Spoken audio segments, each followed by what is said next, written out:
Terima kasih Bunda.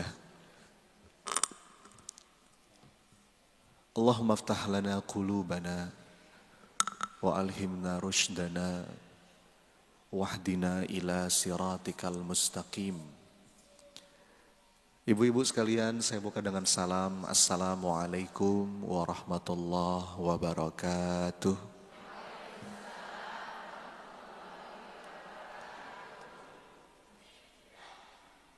Alhamdulillah. Alhamdulillahi haqqa hamdih. Nahmaduhu wa nasta'inuhu wa nastaghfiruh. Wa na'udzu billahi min sururi anfusina wa min sayyiati a'malina. May yahdihillahu fala mudhillalah wa may yudlil fala hadiyalah. Ashhadu an la ilaha illallah al-malikul haqqul mubin wa ashhadu anna Muhammadan abduhu wa rasuluh al-mab'utsu rahmatan lil alamin.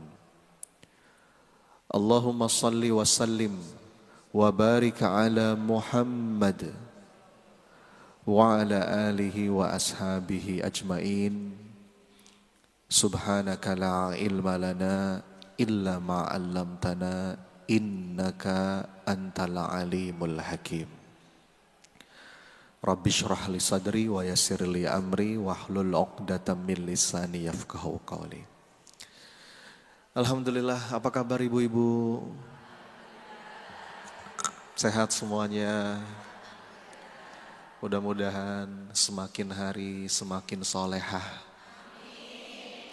makin cantik lahir batinnya, makin indah akhlaknya, semakin diampuni dan disayang sama Allah.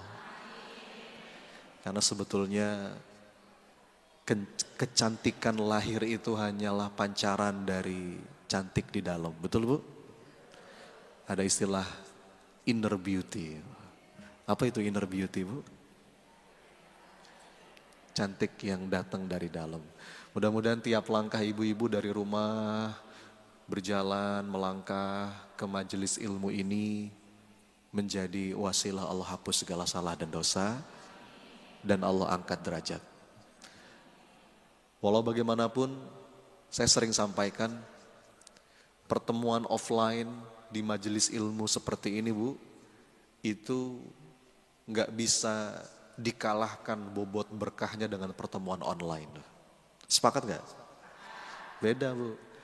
Hari ini sebetulnya kalau cuma pengen ngaji, kalau cuma pengen belajar, itu kan gak perlu keluar rumah ya Bu.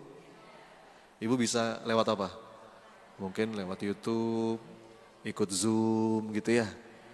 Tapi saya pastikan bobot berkahnya beda. Kadang-kadang kalau lewat online gitu ya, apalagi ikut Zoom, kameranya mati, ustadznya ngomong, Anda rebahan. Nanti ditinggal tidur tuh saja tuh. Atau ditaruh gitu, cuci piring.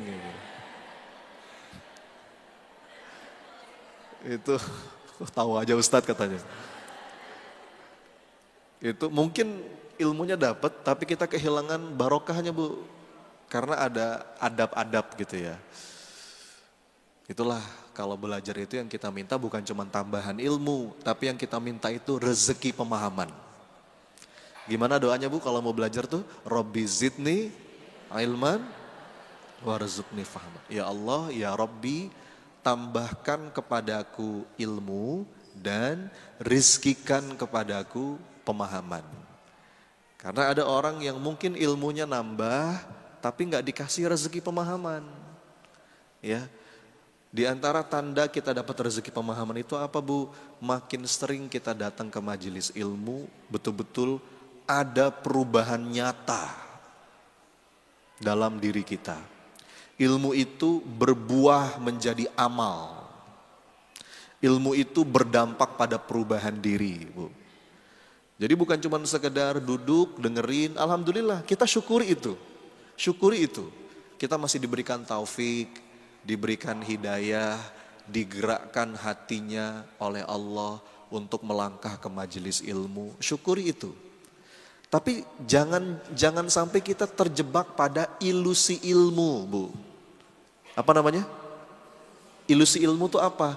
Mentang-mentang udah duduk datang di majelis taklim dan mentang-mentang sudah tahu, lalu kita merasa otomatis solehah. Nggak bisa, Bu. Ya, karena apa yang kita tahu itu perlu kita latih. Apalagi ngomongin jiwa. Ada namanya latihan jiwa. Bukan cuma olahraga, tapi ada juga olah jiwa. Analoginya begini, Bu. Ibu nonton YouTube. YouTube itu isinya apa? Tayangan YouTube itu ibu nonton orang lagi olahraga. Ibu nonton aja nih. Ada orang lagi angkat beban misalnya. Sit up, push up, aerobik, macam-macam lah. Ibu cuma nonton. Habis itu TV-nya dimatiin, terus ibu otomatis sehat. Gitu gak, Bu? Otomatis ibu sehat, otomatis ototnya jadi. Gitu nggak? Enggak. Harusnya diapain? Ada exercise. Sama. Analoginya begitu, sama. Ibu, alhamdulillah, kita bersyukur. Allah masih kasih kita taufik untuk mau datang ke majelis ilmu. Tapi jangan berhenti di situ. Apa yang udah kita tahu, yang kita bahas di majelis ilmu, kita latih. Kalau bahasa dari para ulama itu mujahadah, riyadhah. Karena saya sering, Bu, ini mohon maaf ya, Bu ya, saya sering dapat curhatan. Baik itu mungkin dari suami atau dari istri. Sering tuh, Ustadz gimana ya Ustadz? Mohon maaf ini, pasangan saya itu ngajinya rutin Ustadz. Tiap minggu majelis taklim terus. Seragamnya ganti-ganti Ustaz. Tapi maaf ya Ustaz, kelakuannya gak ada yang berubah. Ini self kritik, Bu, ini autokritik buat kita. Gitu ya. Padahal saya mau ngingetin. Mestinya orang pertama yang merasakan dampak positif, perubahan positif diri kita, itu orang-orang terdekat. Betul, Bu? Iya. Jadi penilaian yang paling jujur tentang diri kita, itu orang-orang terdekat. Ini kayak saya nih. Saya mah di depan ibu-ibu begini kelihatan soleh ya, Bu. Oh, saya didengerin, orang mungkin kagum. Ustadz Masya Allah. Tapi kalau saya pulang ke rumah, istri saya muak ngelihat saya. Itu penilaian jujur tuh, Bu. Itu yang paling jujur. Kalau saya di rumah, istri saya terganggu, gak suka dengan akhlak saya, anak saya juga begitu. Nah itu, mau seluruh jamaah muji-muji saya juga. Penilaian yang paling jujur itu dari orang terdekat. Jadi orang pertama yang mestinya merasakan dampak perubahan kebaikan dari diri kita, itu orang-orang terdekat. Jadi poin saya apa?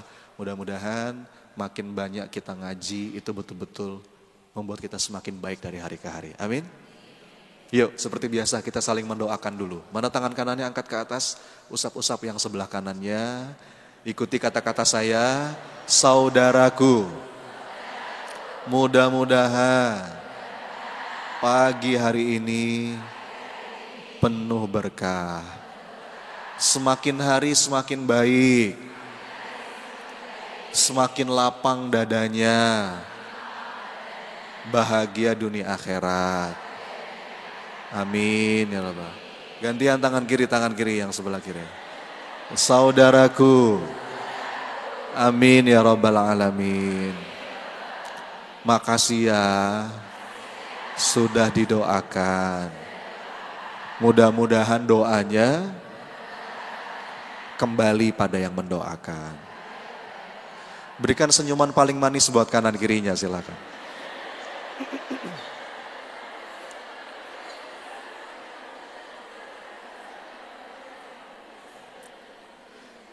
Jadi Bu, rezeki yang paling mahal dari majelis ilmu itu diantaranya rezeki silaturahim, betul ya?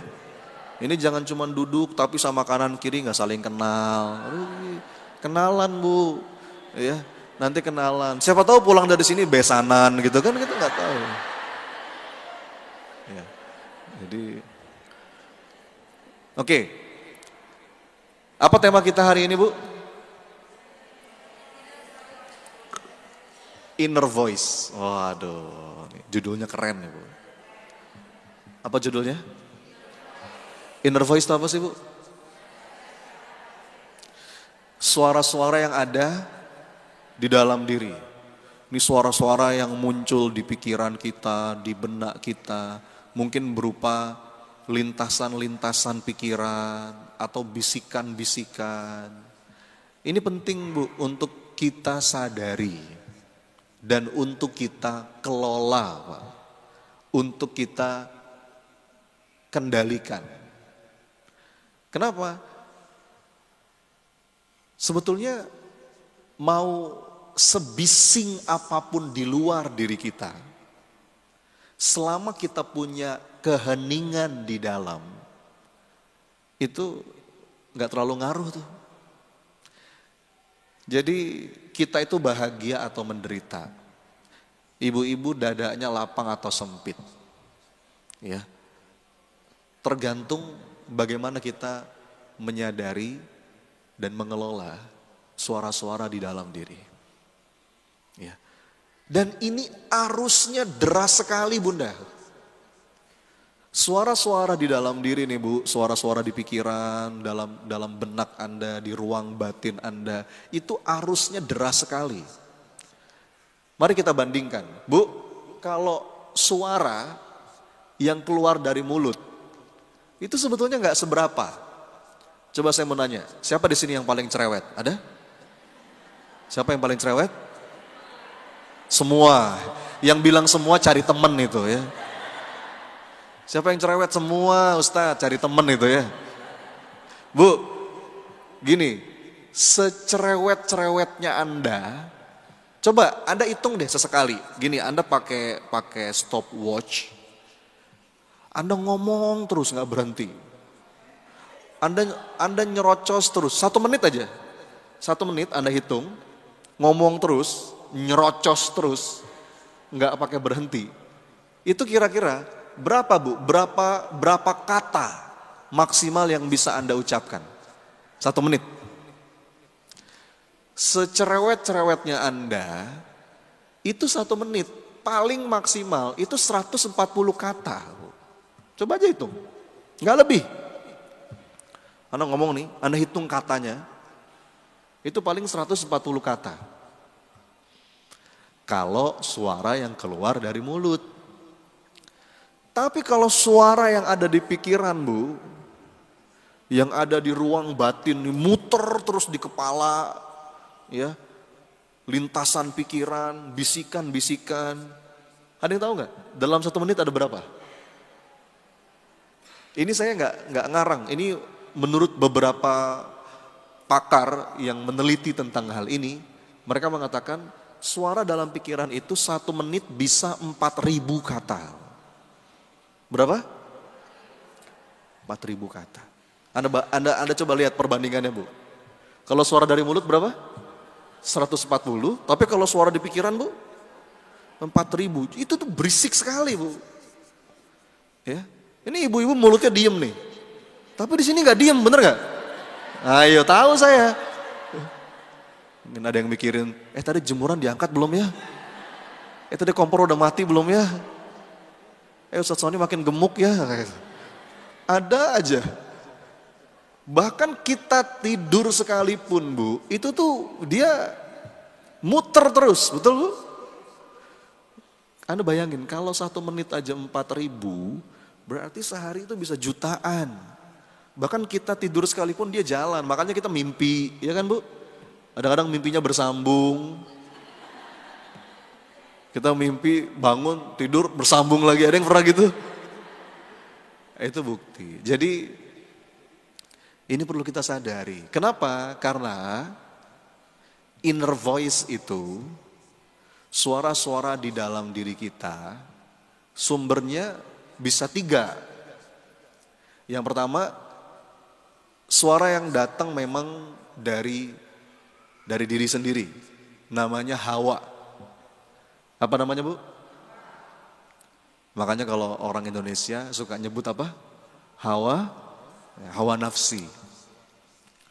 Suara yang datang dari diri sendiri. Itulah mengapa ayatnya itu berbunyi wanahan nafsa anil hawa fa innal jannata hiyal ma'wa. Yang kedua, ada suara-suara yang memang datangnya itu dari setan. Disebut dengan was-was. Apa namanya Bu? Gimana ayatnya? Yuwaswisu fi sudurin nas, terus minal jinnati wan nas. Jadi setan itu Bu, setan itu sifat. Dia bisa dalam bentuk jin, bisa dalam bentuk manusia. Artinya manusia yang kayak setan banyak Bu. Maksudnya yang membisik-bisikin kita kepada keburukan, yang mengajak kita kepada yang jelek-jelek. Itu namanya was-was. Dan dibisikinya itu bukan ke telinga, tapi ke dada. Tadi kan yuwaswisu fi sudurin nas. Masih ingat ya? Sudur itu apa Bu? Sudur itu dada. Sodor, sodorok, sodrun, sudur. Nah itu yang kedua. Yang ketiga ada juga tuh lintasan-lintasan pikiran yang memang datangnya itu dari Allah atau dari malaikat. Namanya ilham. Apa namanya Bu? Ilham. Kita kan bukan nabi ya. Kalau nabi dapatnya wahyu. Ya. Tapi kalau kita hamba-hamba Allah dapatnya itu ilham. Fa'auhaina. Nah ini perlu kita sadari. Jangan sampai yang kita ikutin itu bisikan-bisikan, lintasan-lintasan pikiran yang datangnya dari setan, yang datangnya dari hawa nafsu, itu bahaya. Karena suara di dalam diri itu Bu, itu sangat otoritatif, dia sangat powerful. Suara apapun kalah. Mau itu suara ustadz kek, suara motivator, suara orang tua, suara-suara itu pada akhirnya akan kalah sama suara-suara yang ada di dalam diri kita. Makanya ini bahaya nih. Ini perlu kita sadari. Suara-suara apa yang kita ikutin? Ya, lintasan-lintasan pikiran apa yang itu memang perlu kita lawan, ya, perlu kita kelola, atau perlu kita ikuti. Ini perlu kita sadar Bu. Karena untuk mengendalikan sesuatu, kita perlu sadar dulu. Segala sesuatu yang tidak kita sadari, itu nggak bisa kita kendalikan. Nggak bisa kita ubah.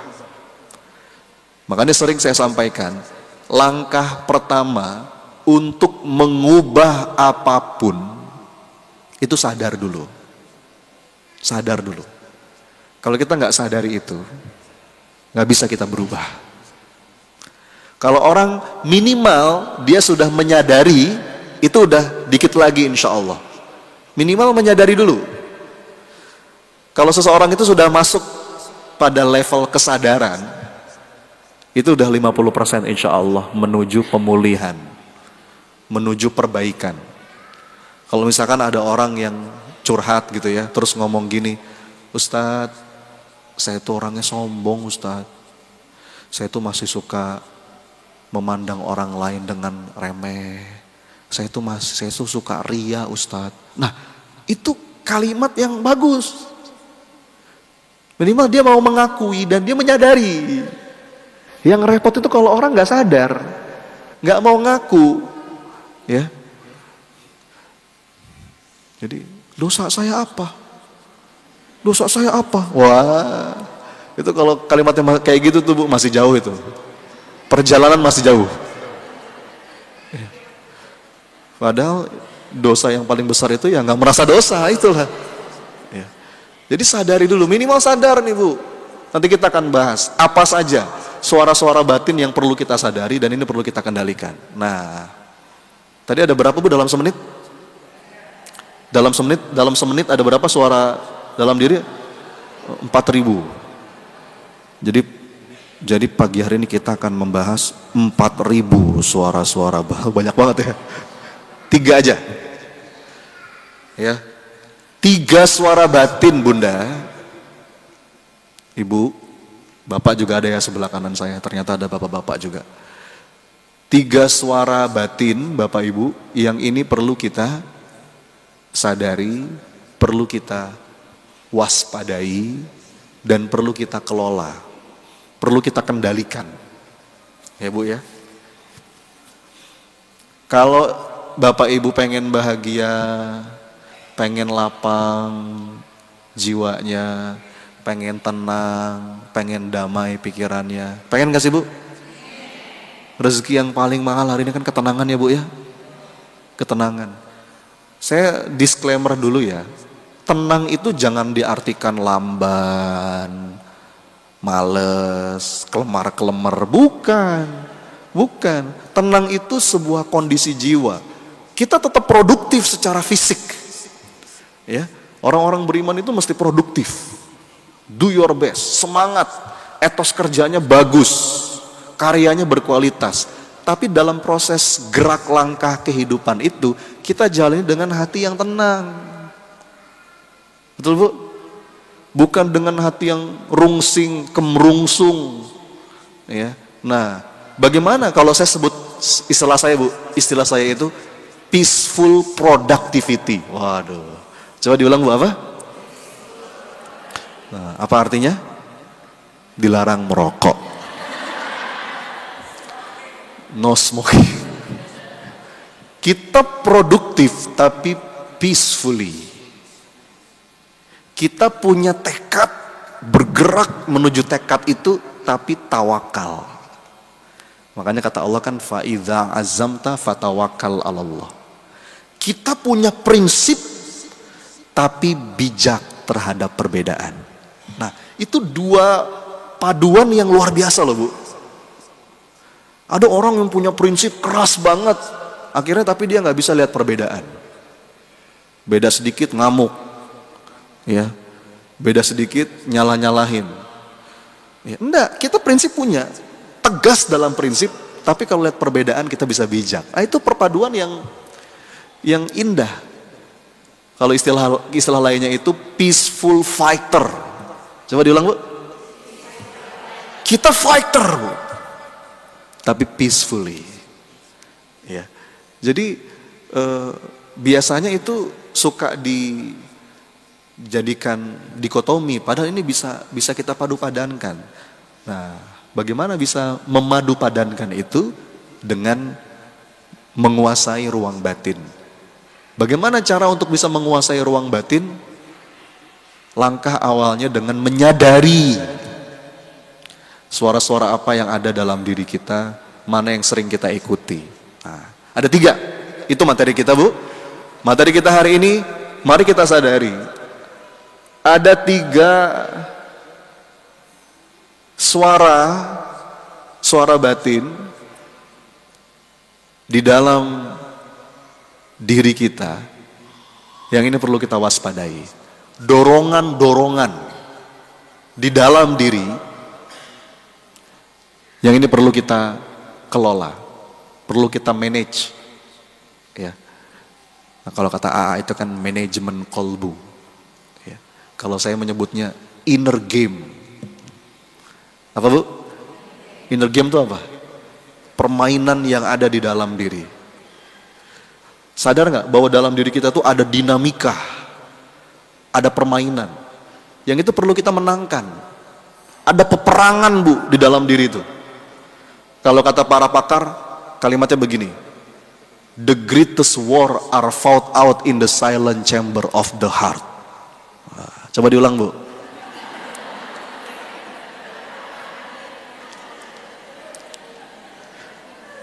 Peperangan terbesar itu adanya di mana? Di dalam diri. Kalau kata Nabi, jihadun nafs. Kita nggak bisa menang di luar sebelum kita menang di dalam. Ibu nggak bisa jadi orang tua yang baik, jadi ibu yang baik, istri yang baik, suami yang baik sebelum mulainya dari diri. Kita nggak bisa mengubah orang lain sebelum kita mengubah diri. Ya. Kalau kita mau menang di luar, menang dulu di dalam. Nah, jadi ada peperangan nih. Nah, ini perlu kita sadari. Ada 3, kita bahas satu-satu ya. Yang pertama, suara batin, dorongan-dorongan di dalam diri yang perlu kita sadari dan perlu kita waspadai adalah suara-suara atau dorongan-dorongan jiwa yang mendorong kita, membuat kita selalu ingin tergesa-gesa, buru-buru, pengen apa-apa cepet-cepet. Hati-hati, Bu. Bahkan ada hadisnya, kata Nabi SAW, ketergesa-gesaan itu datangnya dari setan. Nah, ini bahaya nih, Bu. Bahkan dorongan ingin cepet-cepet, tergesa-gesa itu bisa jadi sumber dosa. Kepingin cepet-cepet kaya, gimana? Korupsilah. Kepingin cepet-cepet apa lagi? Dapat gelar, nggak mau menempuh prosesnya, curanglah. Usaha kepingin cepet-cepet dapat hasil, berdoa kepingin cepet-cepet dikabulkan. Itu bahaya, Bu. Sekarang itu kan kita hidup di zaman yang kayaknya pengen apa-apa cepet ya, Bu ya. Yang paling laku tuh yang gitu-gitu tuh. Seminar bagaimana cepat kaya, cepat sukses. Akhirnya kita nggak mengindahkan prosesnya. Doa kepengen cepat-cepat dikabul. Padahal bahkan kata Nabi SAW, perhatikan Ibu, ini hadis penting banget. Dalam urusan doa, apa kata Nabi? La yazalu yustajabu li abdi ma lam ya'jal. Apa artinya? Allah itu senantiasa akan mengabulkan doa seorang hamba ma lam ya'jal, selama hamba itu tidak tergesa-gesa. Dalam riwayat lain ma lam yastajil. Ya. Ibu tahu takjil, Bu? Takjil itu apa, Bu? Itu kan dari kata istijal, takjil. Takjil itu apa, Bu? Nah, di sini berubah maknanya ya. Takjil tuh gorengan, Ustaz. Kolek-kolek, Ustaz. Takjil itu kan menyegerakan ya, Bu ya.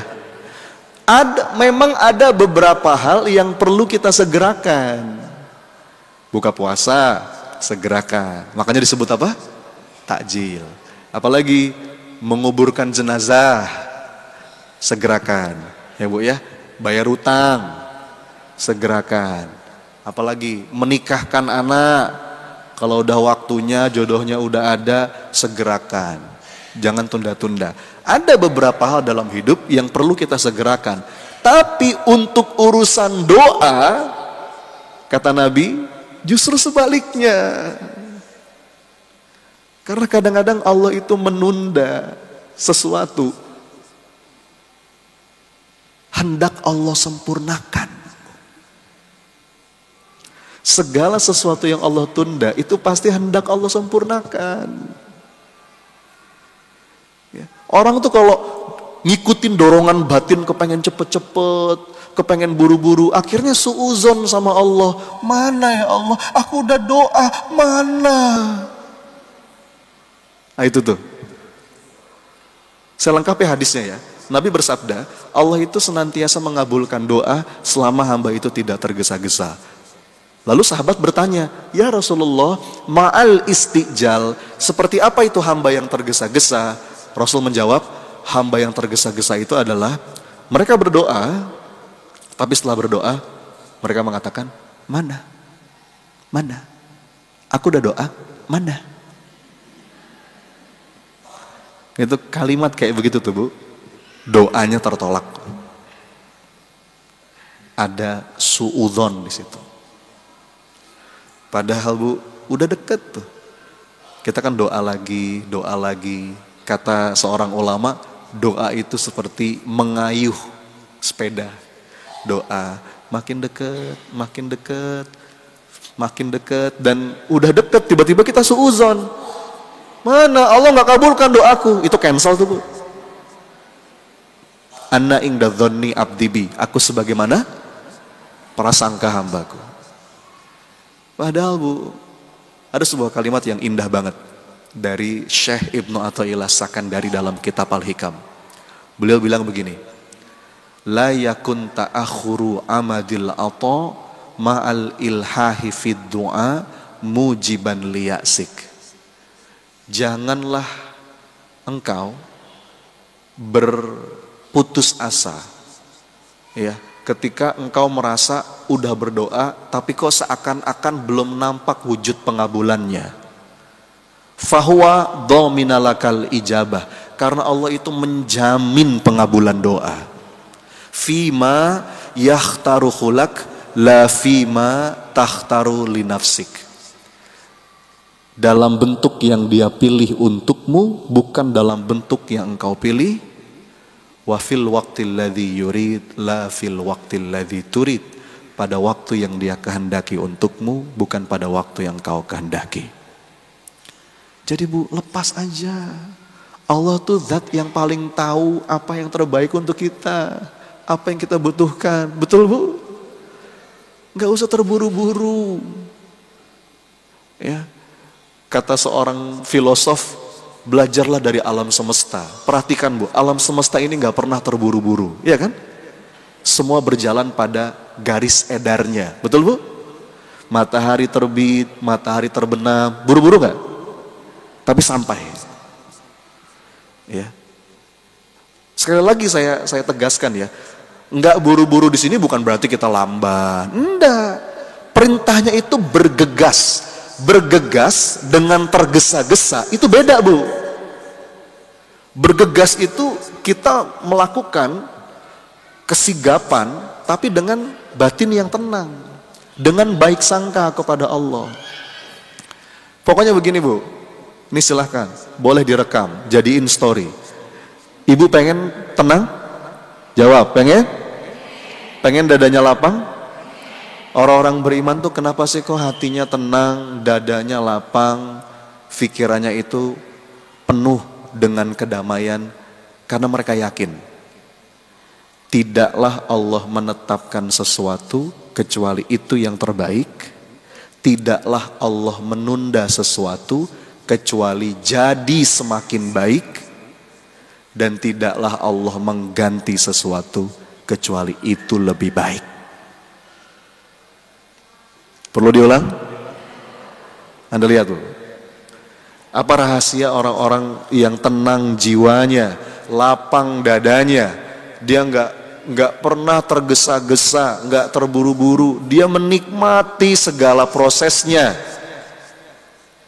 Karena mereka yakin tidaklah Allah menetapkan sesuatu kecuali itu yang terbaik. Tidaklah Allah menunda sesuatu kecuali jadi semakin baik. Dan tidaklah Allah mengganti sesuatu kecuali itu lebih baik. Enak gak Bu? Allah itu kalau menetapkan sesuatu, semoga itu yang terbaik. Tapi kalau Allah menunda sesuatu, itu pasti jadi semakin baik. Dan ketika Allah mengganti sesuatu, maka itu yang lebih baik. Makanya kata Nabi SAW, ajaban li amril mu'min inna amrohu kullahu khair. Betapa menakjubkan urusan orang-orang yang beriman. Kenapa? Karena semuanya baik. Ya, Bu, yang Allah tetapkan itu yang terbaik. Yang Allah tunda pasti jadi semakin baik. Segala sesuatu yang Allah tunda itu Bu, pasti hendak Allah sempurnakan. Karena biasanya kalau yang disegerakan itu kecil. Contoh bulan puasa tadi kita sebut takjil. Bu, takjil itu gede apa kecil? Contohnya apa contoh takjil? Misalkan saya tanya nih, lagi bulan puasa, Bu, takjilnya apa? Jawabannya apa? Kalau misalkan ibu jawab begini, Bu, takjilnya apa? Nasi padang Ustaz, pantas nggak Bu? Yang Allah akhirkan itu hendak Allah sempurnakan. Dan apa yang Allah ganti, maka itu yang lebih baik. Dalilnya telak dalam Quran, wa asa an takrahu syai'an wa huwa khairul lakum wa asa an tuhibbu syai'an wa huwa syarrul lakum. Boleh jadi kamu itu nggak senang sama sesuatu padahal itu baik. Boleh jadi kamu senang sama sesuatu padahal itu nggak baik. Wallahu ya'lamu wa antum la ta'lamun. Allah yang maha tahu, kamu nggak tahu. Jadi jangan enak aja Bu, relax. Nih ya, ikuti kata-kata saya. Kalimat ini mestinya membuat Anda lapang dan tenang jiwanya. Apa itu? Apa yang ditakdirkan untukku akan sampai kepadaku. Yuk.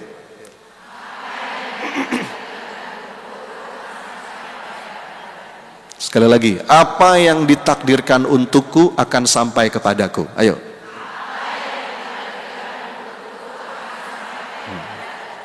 What belongs to me will simply find me. Wah. Ini sebenarnya perkataan dari Sayyidina Umar bin Khattab. Sayyidina Umar tuh pernah ngomong begini, hatiku tenang. Kenapa? Karena aku tahu segala sesuatu yang menjadi takdirku, dia nggak akan melewatiku. Tapi segala sesuatu yang melewatiku, berarti dia bukan takdirku. Ya nggak Bu? Tenang aja. Kalau kata Imam Al-Ghazali Bu, beliau mengatakan begini, segala sesuatu yang menjadi takdirmu, dia akan sampai kepadamu meskipun jaraknya sejauh 2 gunung. Tapi segala sesuatu yang tidak ditakdirkan untukmu, dia tidak akan sampai kepadamu meskipun jaraknya sedekat 2 bibir. Bu, jadi walaupun jaraknya sejauh 2 gunung, tapi kalau itu takdir kita, ketemu kita. Betul Bu? Meskipun jaraknya sedekat 2 bibir, tapi kalau itu bukan takdir kita, nggak ketemu. Betul Bu? Relax aja. Saya katakan tadi ya, relax itu bukan berarti kita nggak ngapa-ngapain, diem. Loh enggak, bergerak Bu. Berikhtiar mah wajib. Itu amal soleh. Lakukan yang terbaik yang bisa Anda lakukan. Tapi maksud saya, tenang. Gak mesti kemerungsung. Ya, seperti kemarin saya sama istri Bu lagi ada lagi ada niat gitu ya, pengen beli tanah di Bogor. Wah, istri saya, nanti kita harus buru-buru, nanti keburu dibeli orang. Lah, kenapa harus begitu? Kalau itu emang jodoh kita, nggak akan dibeli orang, betul Bu? Tenang aja. Kalau emang itu dibeli orang, ya berarti bukan punya kita, ya nggak Bu?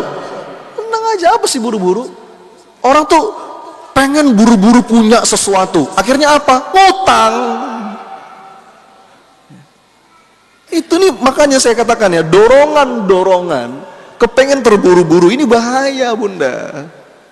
Ini bahaya. Lakukan yang terbaik yang bisa Anda lakukan. Ya. Ikhtiar itu amal soleh, tapi dengan dada yang lapang. Makanya kan kalimat kita kalau mau melangkah gimana Bu? Bismillahi tawakkaltu 'alallah la haula wala quwwata illa billah. Dan Allah tuh punya banyak cara loh Bu mengabulkan doa kita. Ya, minimal ya. dalam beberapa keterangan dari hadis Nabi, dari penjelasan para ulama, minimal itu ada 5 bentuk pengabulan doa dari Allah. Ada berapa? Ada 5. Yang pertama, Allah kabulkan doa kita sesuai dengan apa yang kita minta. Itu yang pertama. Allah kabulkan sesuai dengan apa yang kita minta. Kita minta A, Allah kasih A. Itu yang pertama. Pernah ngalamin dong? Pernah ya? Sering. Ada cara yang kedua. Cara kedua, pengabulan doa dari Allah itu apa? Allah ganti dalam bentuk yang lebih baik dan lebih kita butuhkan. Itu bentuk pengabulan doa juga, Bu. Kita minta A, Allah kabulkan B. Kita merasa seakan-akan doa kita nggak dikabul. Kenapa? Karena mata kita ke A terus. A, ya Allah, pokoknya A, nggak mau yang lain. Aku istiqoroh ya Allah, jika dia baik jodohkan, kalau dia nggak baik perbaiki dia ya Allah.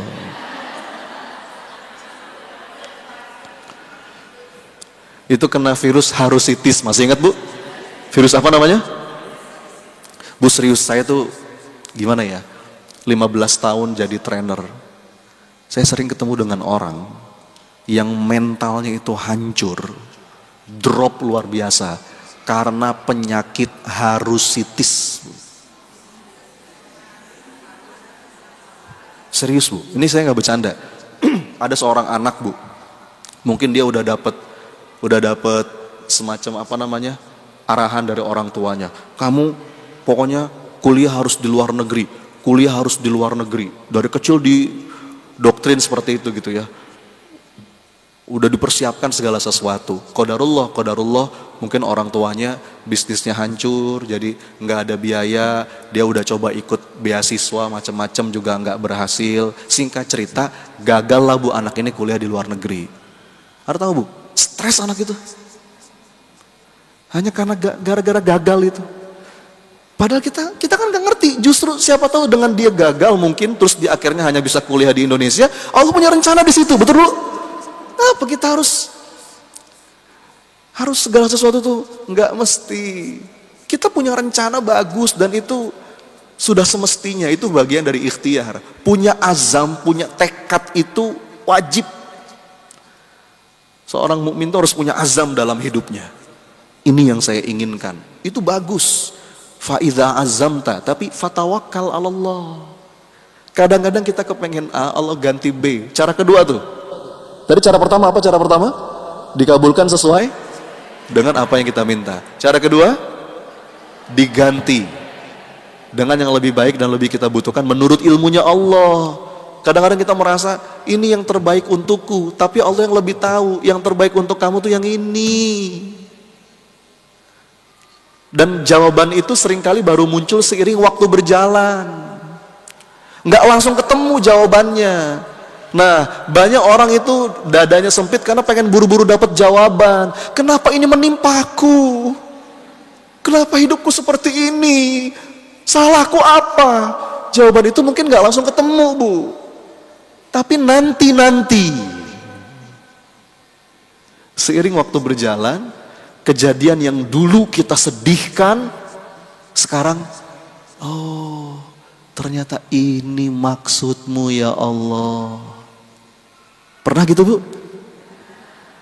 Kejadian yang dulu kita sedihkan, yang dulu kita sesali, seiring waktu berjalan, justru menjadi kejadian yang paling kita syukuri. Pernah Bu?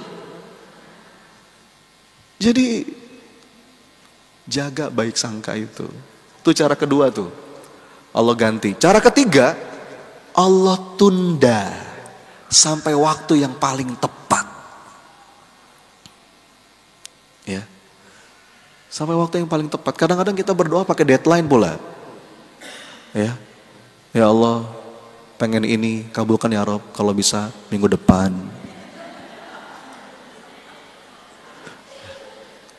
Paling lambat bulan depan deh ya Allah. Ya boleh aja sih Bu, gak ada salah-salahnya doa begitu. Tapi tetap terbingkai dengan keberserahan. Ya. Nabi Nabi Musa itu Bu, berdoa untuk kekalahan Fir'aun. Ya, ya Allah, Fir'aun itu udah melampaui batas. Dia gunakan nikmat darimu untuk menyesatkan banyak manusia. Ya Allah, hancurkan kerajaannya ya Allah. Kunci mati hatinya ya Allah. Bumi hanguskan kekuasaannya ya Allah. Itu doanya Nabi Musa untuk kehancuran Fir'aun. Ibu tahu berapa lama pengabulan doanya? Tahu berapa lama? Kata para ulama, jarak waktu antara Nabi Musa berdoa sampai akhirnya Fir'aun tenggelam itu 40 tahun. Berapa lama?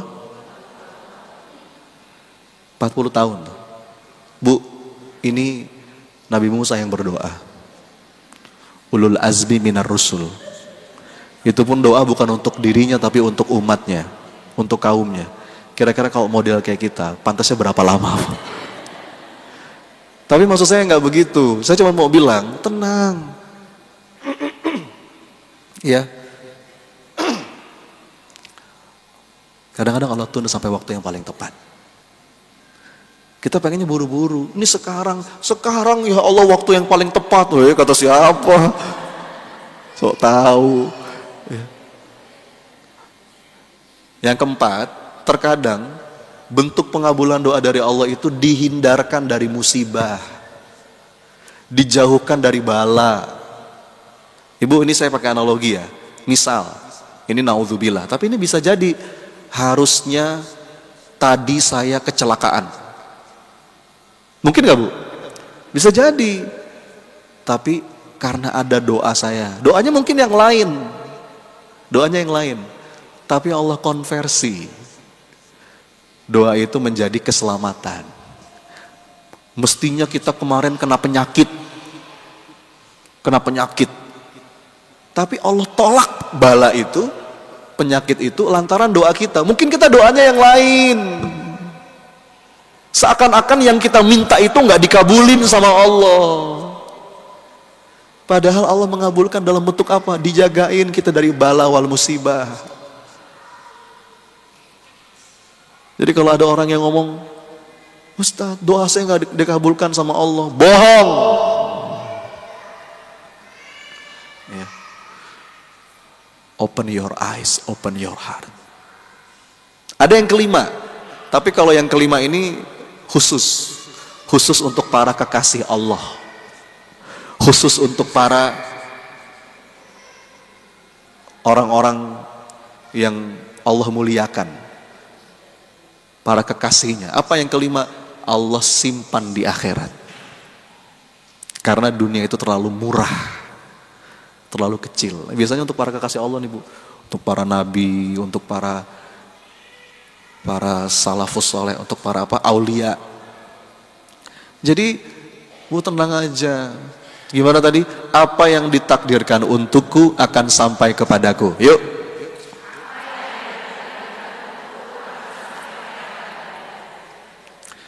What belongs to me will simply find me. Segala sesuatu yang ditakdirkan untukku akan menemukan caranya untuk datang. Tapi segala sesuatu yang tidak ditakdirkan untukku akan menemukan caranya untuk hilang. Enjoy aja Bu. Bukankah semuanya titipan dari Allah ya? Tugas kita kalau memang dititipin sesuatu, kita jaga titipan itu. Itu amanah. Bisa kita konversi jadi amal soleh. Kalau 1-2 waktu tiba-tiba pemilik sejatinya mau ngambil, lepas aja Bu. Ya. Jadi nggak usah berat. Hidup itu ada bagian-bagiannya. Kadang punya, kadang nggak punya, betul? Kadang di atas, kadang di bawah. Kadang orang mendekat, kadang orang menjauh. Kadang orang muji-muji kita, kadang orang menghina kita. Kadang sehat, kadang sakit. Biasa aja Bu. Itu sebuah kewajaran hidup. Ya. Itu yang pertama. Nah, hati-hati dengan bisikan, suara-suara batin, dorongan dalam diri kita yang membuat kita apa-apa pengen cepat-cepat, pengen buru-buru. Ngomong-ngomong ini challenge kita Bu sebagai orang tua, karena anak-anak kita, cucu kita. Sekarang kan hidup di zaman yang betul-betul serba cepat ya Bu ya. Kadang-kadang melupakan proses. Ya, kita perlu mengajarkan bagaimana anak-anak kita itu tangguh dalam berproses. Ya, karena pada akhirnya yang Allah nilai itu proses. Termasuk Bu, ibu kalau mau memuji anak, ini hati-hati nih. Kadang-kadang kita suka salah jadi orang tua. Kalau kita mau memuji anak, jangan puji hasilnya. Tapi apa yang dipuji? Prosesnya. Ya. Anak misalkan nilai ujiannya bagus, dia lulus di kampus favorit misalnya, atau dia sukses dalam 1-2 hal. Anda jangan muji begini, kamu hebat nak, jangan begitu Bu. Emang anak mama, bawaan lahirnya kamu pinter.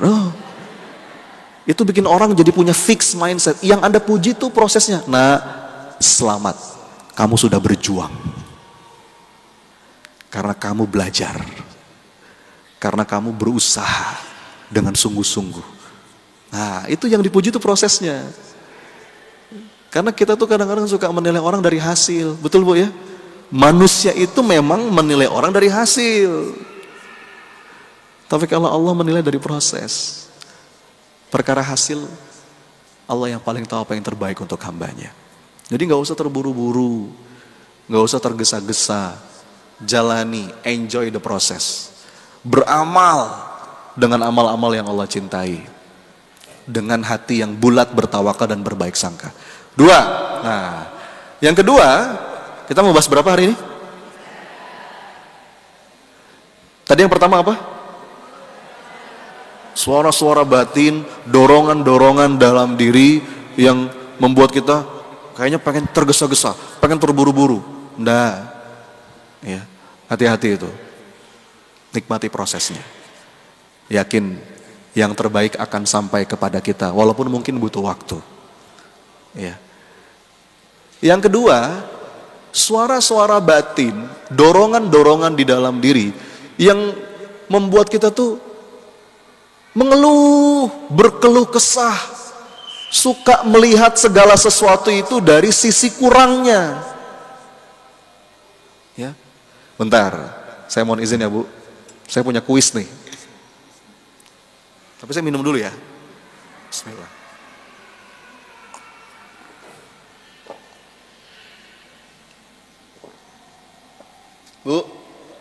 Bu, coba lihat, kelihatan?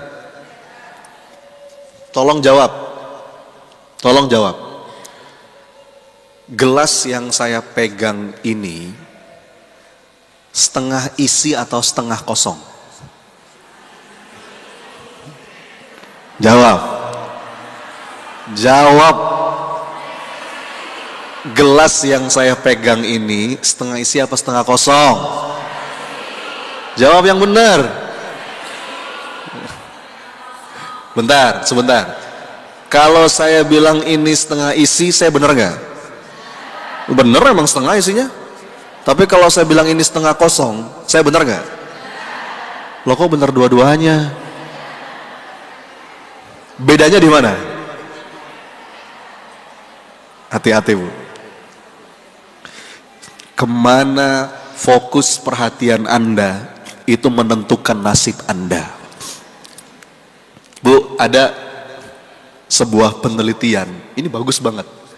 Ada seorang ilmuwan dari Amerika, dia itu penasaran tentang fenomena keberuntungan. Kenapa ya kok kelihatannya ada orang-orang yang hidupnya beruntung terus, ya Bu ya? Padahal kerjanya biasa-biasa aja, tapi kenapa kok nasibnya baik ya? Dia lulus kuliah, mau kerja, nggak pakai ngelamar, dapat pekerjaan yang enak, atasan juga baik, gaji cocok, pas. Dia mau nikah, ketemu jodohnya yang tepat. Dia mau beli rumah, ketemu lokasi strategis, harganya pas lagi miring. Dia mau, bahkan sampai hal-hal yang kecil, dia mau parkir di sebuah mall, padahal mall itu penuh, tapi entah gimana caranya, begitu dia masuk, tiba-tiba ada yang keluar, dapat parkir. Dia penasaran, kenapa ya, kok ada orang-orang yang kayaknya nasibnya tuh baik. Di sisi yang lain, ada orang-orang yang sial terus. Ya, disebut pasukan bodrek. Kayaknya hidupnya tuh ruwet terus ya. Mau kerja susah. Begitu dapat kerjaan, atasan gak enak. Ya. Mau menikah, keliru jodohnya. Mau bangun rumah, miring rumahnya. Sampai hal-hal yang kecil-kecil, dia lagi antri tiket depan loket gitu ya Bu, panjang-panjang, begitu bagian dia, tiketnya habis. Nasibnya tuh apes terus, nasibnya tuh sial terus. Bu, ada seorang ilmuwan yang penasaran dengan hal ini. Kenapa ya, kok sebagian orang ada yang nasibnya kayaknya baik, sebagian orang ada yang nasibnya sial terus. Dia teliti Bu, dia teliti. 8 tahun dia teliti. Nanti Anda boleh googling, cari aja Richard Wiseman. Dia itu dia punya studi bagus banget dan dia tulis dalam sebuah buku, judul bukunya itu The Luck Factor atau faktor keberuntungan. Dia penasaran Bu, 8 tahun dia kumpulin, dia pisah 2 kelompok. Kelompok pertama ada orang-orang yang merasa hidupnya beruntung terus, nasibnya bagus terus. Kelompok yang kedua ada orang-orang yang hidupnya sial terus, apes terus. Dia perhatikan sampai ini orang gaya hidupnya gimana, pola makannya gimana, cara berpikirnya gimana. Dia teliti dan dia tuangkan dalam buku itu. Saya nggak bahas buku itu Bu karena panjang. Tapi ibu tahu nggak? Di antara yang dia temukan, yang paling menonjol, apa yang membedakan 2 kelompok itu? Orang-orang yang nasibnya itu baik Bu, orang-orang yang hidupnya itu beruntung, yang rezekinya bagus. Itu entah gimana caranya, mereka itu kalau melihat segala sesuatu, melihat apapun, melihat kejadian yang menimpa dirinya, melihat orang lain, dimanapun dia berada, dia selalu melihat setengah isinya.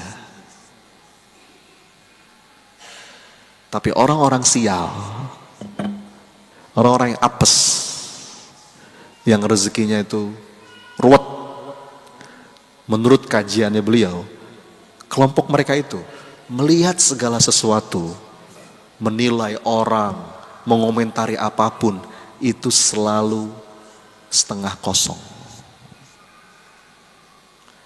Masalahnya dia benar. Dia benar gak Bu? Dua-duanya benar. Makanya kita gak bisa berdebat.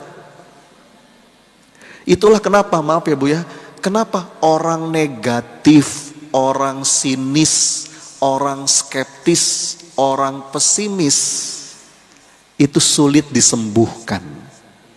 Kenapa kira-kira sulit? Kenapa sulit? Karena dia selalu bisa menemukan alasan yang tepat, objektif, faktual, akurat dan terpercaya bahwa ini setengah kosong. Ustadz, setengah kosong Ustadz, lihat ini setengah kosong Ustadz. Dia benar gak? Masalahnya dia benar. Tapi kalau saya bilang ini setengah isi, saya benar gak? It's your choice. Itu pilihan Anda. Bu, dalam hidup ini kita selalu bisa memilih yang mana yang mau kita lihat. Bu, kita ketemu orang, namanya manusia, itu ada setengah isi setengah kosong, betul Bu? Ada baik, ada jelek, itulah manusia. Yang mana yang Anda lihat? Ada orang tuh Bu, yang memang hobinya tuh lihatnya setengah kosong terus. Nih, datang ke undangan pernikahan, setengah kosong yang dia cari. Nggak ada kerupuk, sambelnya asin, gedungnya gerah, setengah kosong terus yang dia lihat. Padahal makanan yang lain enak. Ya. Ada orang begitu tuh Bu. Saya tuh Bu ya, saya tuh insya Allah Bu, insya Allah, saya tuh nggak pernah ngerasa nggak cocok sama orang. Insya Allah. Saya tuh ngerasa ketemu dengan siapapun, dan saya tuh selalu merasa cocok. Kenapa? Saya fokus setengah isinya. Kadang-kadang dorongan batin kita tuh ngeluh karena ngelihat setengah kosongnya terus. Gini Bu, gini deh. Anda mau tahu? Saya bisa membuat Anda, nggak usah lama-lama, cukup dalam waktu 3 hari, menjadi muak dan benci dengan suami Anda. Bisa saya. Mau tahu gimana caranya? Mau tahu nggak? Gampang. Dalam waktu 3 hari Anda fokus dengan setengah kosongnya. Ada nggak? Ada nggak? Banyak. Banyak lah. Oh, suami Anda bukan malaikat kok. Fokus setengah kosongnya. Misalkan ibu lagi tidur, lihat wajahnya. Hidungnya gede, ngorok, iler, bau. Itu yang Anda lihat. Anda ingat kata-kata dia yang dulu mungkin pernah menyakiti hati Anda. Anda ingat peristiwa-peristiwa yang mungkin membuat Anda sakit hati. 3 hari Bu, Anda fokus ke setengah kosongnya. Setelah 3 hari Anda ngelihat suami Anda muak gitu. Betul? Tapi sebaliknya, saya juga bisa dalam waktu 3 hari membuat Anda jatuh cinta lagi dengan orang yang sama. Gimana caranya? Dalam waktu 3 hari Anda fokus dengan setengah isinya. Ada? Banyak? Suami Anda bukan Fir'aun. Anda lihat bahkan ketika tidur Anda pandangi wajahnya, wajah lelah. Ya Allah, ini orang yang udah banyak berjuang buat saya. Bapak-bapak mungkin ngelihat istrinya, bahkan mohon maaf ya Bu, goresan-goresan di badannya, ini perjuangan melahirkan anak saya. Ya. Anda ingat kenangan-kenangan indah, kenangan-kenangan manis bersama pasangan Anda. 3 hari Bu Anda fokus ke situ, Anda jatuh cinta lagi dengan orang yang sama. Itu pilihan Anda Bu. Kemana yang mau Anda lihat? Ya. What you focus on, expand. Apa yang Anda fokuskan itu membesar. Kenapa orang tuh sebenarnya ngeluh, berkeluh kesah? Karena fokus dia ke setengah kosongnya. Walaupun mungkin dia benar. Ya. Walaupun dia itu benar. Makanya orang itu kalau sedang jatuh cinta, dia akan fokus ke setengah isinya. Betul Bu? Ya. Orang itu ada nih, saya ini Bu ya, saya jadi ingat ada sebuah penelitian. Ini rahasia nih Pak Bu, ini ilmu mahal nih, ilmu mahal. Ada seorang peneliti namanya Marcus Buckingham. Dia itu meneliti Bu, ribuan pasang suami istri untuk menemukan jawaban sebetulnya apa sih rahasia dari suami istri yang langgeng, harmonis, hubungannya itu strong and happy, bahagia, tenang, adem, ayem. Apa sih rahasianya? Dia teliti Bu bertahun-tahun. Pasangan-pasangan suami istri yang memang terbukti langgeng, harmonis, sampai kakek nenek, hampir ya ribut-ribut pasti ada, tapi sedikit sekali. Dia teliti dan dia menemukan ada 10 rahasia. Oh 10 masih kebanyakan. Dia peres lagi 5. Oh 5 masih kebanyakan. Dia gali lagi, dia peres lagi jadi 3. Oh 3 masih kebanyakan. Dia ambil 1 yang paling. Jadi 1 hal yang menempati peringkat pertama, yang menyebabkan suami istri itu bisa langgeng, awet, adem, ayem. Dia tulis dalam bukunya.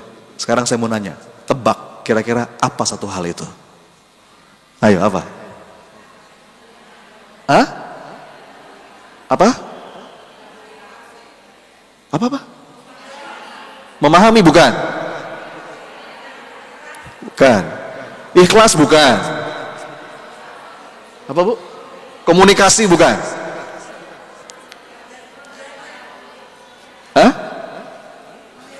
Kata dia, ini pun hasil penelitian ini Bu, membuat penelitinya kaget. Dia nggak nyangka. Mungkin kalau tadi komunikasi, pengertian, memaafkan, mungkin itu 10 besar ada. Tapi kalau ternyata dia temukan, yang paling puncak itu apa? Kata beliau, apa Bu? Bukan. Beliau mengatakan positive illusion. Coba diulang, apa? Sekali lagi apa? Ibu tahu positive illusion itu apa? Ibu tahu illusion? Illusion itu apa? Ilusi. Bu, ilusi itu nyata apa khayalan Bu? Ternyata Bu, ini saya nggak bercanda. Ini serius. Suami istri yang langgeng, adem, ayem, harmonis hubungannya, itu ternyata mereka yang jago menghayal loh. Maksudnya apa? Gini Bu, ketika hasil interview, misalkan ditanya ya, ada seorang suami ditanya sama penelitinya, Pak, menurut Bapak, bagaimana istri Bapak? Aduh Mas, kalau menurut saya, istri saya itu wanita yang paling cantik sedunia. Wanita yang selama ini mau bersama saya. Entah gimana caranya Bu, dia tuh melihat pasangannya itu yang terbaik. Dia selalu bisa menemukan setengah isinya. Bu, menurut Ibu gimana suami Ibu? Suami saya Mas, orang yang paling baik yang pernah saya kenal. Jadi ketika diteliti, mereka itu selalu menemukan setengah isi dari pasangannya. Ya. Dan orang yang sedang jatuh cinta itu mengalami sindrom positive illusion. Selalu mencari setengah isinya. Ibu suaminya hitam ya, tapi manis. Nah. Masalahnya ketika udah sekian lama pernikahan, dibalik. Ibu suaminya manis ya, tapi hitam. Nah. Padahal dua hal itu udah ada dari dulu. Betul Bu? Pak, Bapak suaminya, Bapak istrinya cerewet ya, tapi satset. Kalau bikin apa-apa jadi cepet rapi. Begitu sekian lama pernikahan dibalik, Masya Allah Pak, Bapak istrinya satset ya, tapi cerewet.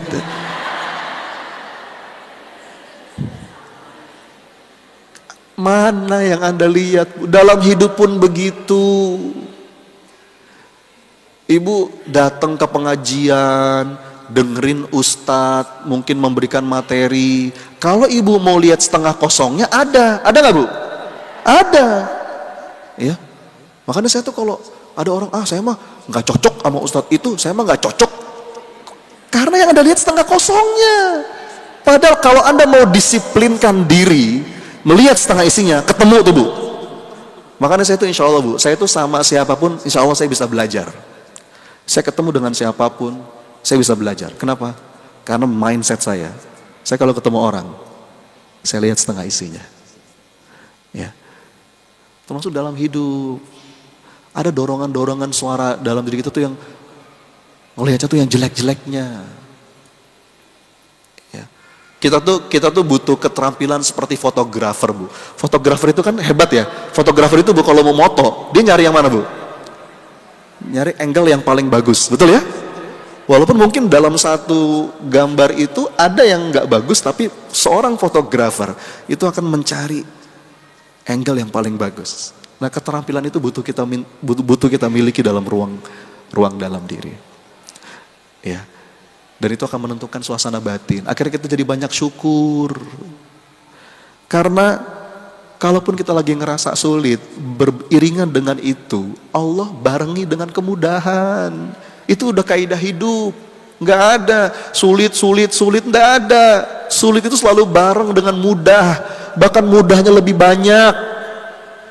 Anda udah hafal ayatnya, fa inna ma'al usri yusra. Terus, kalau kata Sayyidina Abdullah bin Mas'ud, seorang sahabat Nabi, beliau mengatakan, seandainya kesulitan itu masuk ke dalam sebuah batu, maka kemudahan akan ikut mengejarnya, masuk juga ke dalam batu itu. Mau pergi kemana? Mau pergi kemana itu kesulitan, dikejar sama kemudahan. Masalahnya mata kita lihatnya setengah kosong terus nih Bu. Itulah kenapa Allah mengatakan qalilam ma tashkurun. Qalilam ma tashkurun. Betapa sedikit hamba-hambaku yang bersyukur. Saya tuh kemarin bikin konten Bu di TikTok, di Instagram. Konten saya begini. Dalam hidup sebetulnya ujian itu kalau nggak ujian sabar, ujian syukur. Ya. Terus banyak yang komen, Ustadz boleh nggak milih ujiannya yang syukur aja? Komen itu seakan-akan menganggap ujian syukur itu lebih mudah daripada ujian sabar. Padahal Bu, faktanya qalilam ma tashkurun. Memang setelan kita nih kadang-kadang lebih condong pada berkeluh kesah. Fokusnya sama yang setengah kosong. Kalau yang baik-baik itu kita gampang lupa Bu. Ya, tapi kalau yang jelek-jelek itu ingat terus, betul Bu? Kalau yang jelek-jelek itu kayak lem. Tapi kalau yang baik-baik itu kayak teflon. Ibu tahu teflon? Anti lengket. Kalau keburukan orang itu kita ingat, jadi ahli sejarah. Tapi kalau ada orang berbuat baik sama kita, kita gampang lupa tuh. Hati-hati. Ya, jadi berlatih untuk bisa menemukan keindahan dalam setiap takdir kehidupan. Nggak mungkin Bu hidup ini kosong terus, ada isinya. Yang mana yang Anda lihat? Coba mulai sekarang Bu, biasakan diri.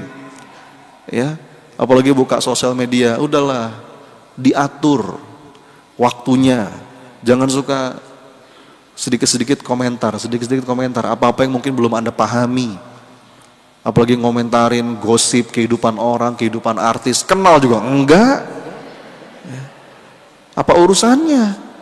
Ya. Yang ada malah nambah dosa. Hati-hati tuh Bu. Ngeluh. Coba temukan dalam sebuah keadaan ini setengah isinya. Bahkan dalam keadaan gelap sekalipun, dalam keadaan seterpuruk sekalipun, kita selalu bisa menemukan keindahan dan kebaikan dari kejadian itu. Betul Bu? Itu dua. Terakhir yang ketiga. Tadi yang pertama apa?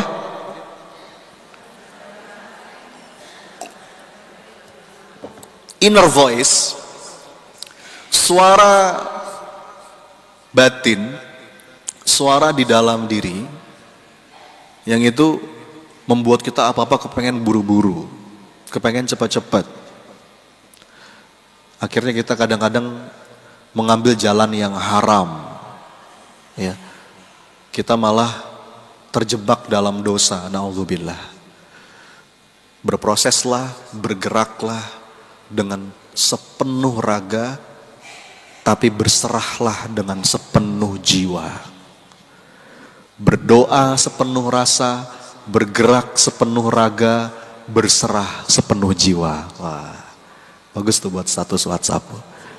Tadi gimana? Berdoa sepenuh rasa, bergerak sepenuh raga, berserah sepenuh jiwa. Tenang aja Bu, tugas kita melakukan yang terbaik. Do your best and that will be enough. Pokoknya jika aku berbuat baik, maka yang baik akan datang kepadaku. Coba diulang. Sekali lagi, jika aku berbuat baik, nggak ketukar Bu, nggak ketukar. Hal jazaul ihsan illal ihsan. Faman ya'mal mithqala dzarratin khairan yarah sarayar. Nggak ketukar. Jadi tugas kita ngapain dong? Tugas kita itu berbuat yang baik-baik, melihat yang baik-baik, berprasangka yang baik-baik, melakukan yang baik-baik. Jika aku berbuat baik, maka yang baik akan datang kepadaku. Kalaupun kita berbuat baik dan orang berbuat buruk kepada kita, itu bukan masalah kita. Itu masalah dia nanti.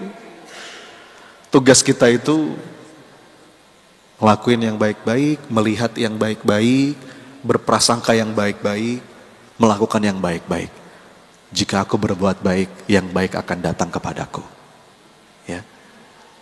Maka yang kedua tadi, hati-hati dengan dorongan suara-suara batin yang membuat kita dikit-dikit mengeluh, fokus sama yang jelek-jelek.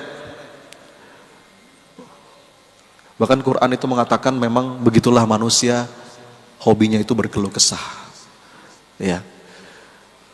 Yang ketiga, suara batin, inner voice yang perlu kita waspadai adalah dorongan-dorongan dalam diri yang membuat kita hasad,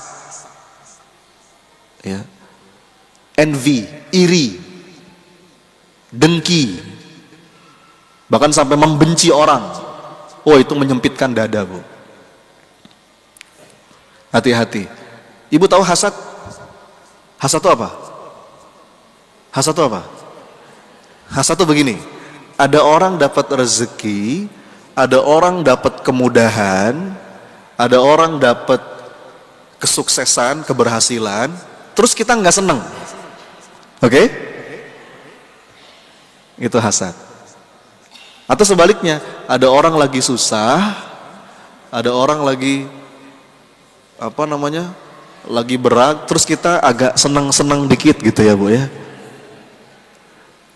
Jadi ini bahaya. Makanya saya sering sampaikan, Bunda, orang yang hasad itu dipastikan hidupnya nggak akan lapang. Kenapa? Sekarang gini, Bu, saya kasih logiknya ya. Punten, ada orang dapat rezeki, dapat kemudahan, terus kita nggak seneng. Saya mau nanya, yang ngasih orang itu rezeki siapa? Itu artinya secara nggak langsung kita lagi nggak seneng sama siapa? Berat loh itu, Bu. Makanya orang yang hasad itu sebetulnya dia lagi menyempitkan hidupnya sendiri. Dia lagi membangun hijab. Orang kalau hasad dengan nikmat orang lain, itu dia makin jauh dari nikmat itu.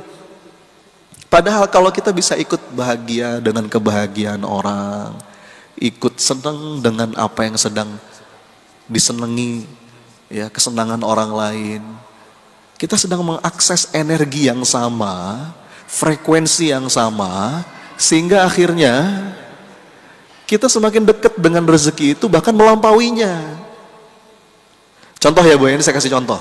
Misalkan kita punya saudara, kita punya teman lama mungkin, kita punya siapapun lah, dia dapat rezeki, beli rumah baru, rumahnya bagus, besar, terus bikin acara syukuran, kita diundang, datang dengan sepenuh bahagia. Seakan-akan kita yang punya rumah itu. Kalau kita bisa punya hati kayak begitu, Bu, dalam waktu dekat kita akan mengakses rezeki yang sama. Bahkan melampauinya. Ada orang berangkat haji nih, kita belum berangkat haji, ada orang berangkat haji, kita ikut seneng. Seakan-akan kita yang mau berangkat. Itu, Bu, pegang kata-kata saya. Dalam waktu dekat, nggak lama nyusul Anda.